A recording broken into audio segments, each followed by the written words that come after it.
Sam Logue here with Tony Mcglynn doing a bit of skipping.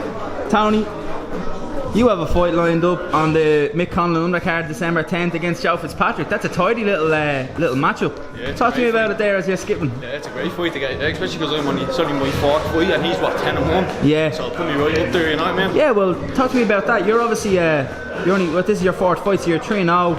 Obviously you had a fight against James Mcgivern scheduled, but it fell through at the last second. Maybe we'll get into that a little bit more in depth, but what how do you feel about this one? I mean, obviously Joe Fitzpatrick has a lot more experience than you as a pro. He's fought at a good level. Of course, he's been inactive, hasn't he? Yeah. He hasn't fought since Gary fought, so but I believe I'm good enough to fight people at that level, so I want to step up now because you don't really get much out of fighting journeymen all the time, you know what I mean? Yeah.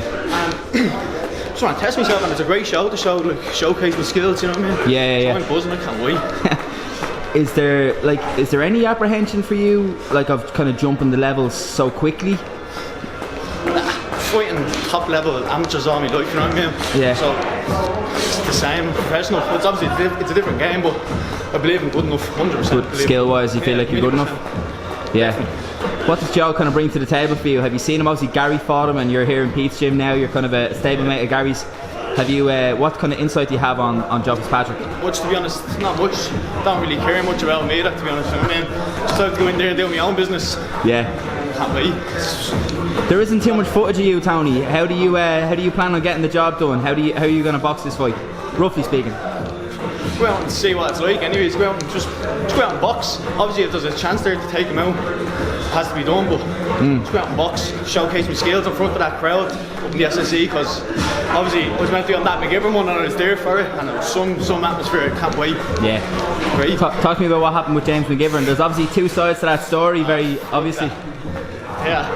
Let him talk shit all he wants. I turned up, you know what I mean? Okay. There's a lot of shit about the fucking. They're talking about weights and stuff, but like the weight they agreed for at lightweight, you know what I mean? Yeah. And then they wanted at light championship weight, but there's no championship on the line, you know? It's stupid. I was just all shit. Okay. Just looking after him, keep him handy, bring him off to America. Fuck's sake. In your opinion, what would have happened if you had a fought? Honestly, I believe I would have bet him. Yeah. And maybe he believes as well. Why wasn't he? Maybe, Yeah. You know what I mean? If he was that confident, he would have showed up. Okay. What do you make of him saying? Well, not him saying, like his reasons, or on his team's reasons. I haven't watched one fucking interview he said. I haven't watched anything he said. I don't give a about him, to be honest. Well, I don't want to misquote him here, but the general kind of feeling was that the terms in which you guys had agreed were no longer able to be kept.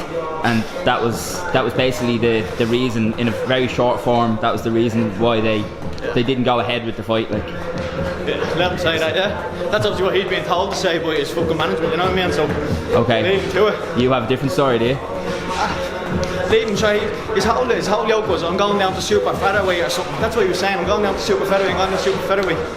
What's he fighting, taking a fight at lightweight if he's giving out about the weight, you know what I mean? Okay. Madness. No, okay, interesting to get your take on it because we haven't heard too much from you, so it's interesting to get, even though it's a kind of a skipping short take, it's not really a sit down interview, but yeah, interesting to get your take on it, man. Here, listen, I'm going to let you get back to it. Sparring day here in the Coliseum. It's we'll pan around here, have a little look. Tyrone McKenna in the ring there sparring. Who are you going to spar today, Tony? I think I'm just doing 4 rounds of Mcgivern. Just doing a little deadly. Yeah. Nice one. Nice bit of prep. Marty obviously as well is going to be on the Conlon card against Luke Caffrey. There's a few of us on it there, so it's great buzz in the gym, you know what I mean? I'd say it's a great buzz, yeah, man. All helping each other. But look, all the best, Tony. Thanks very much for talking to IrishBoxing.com.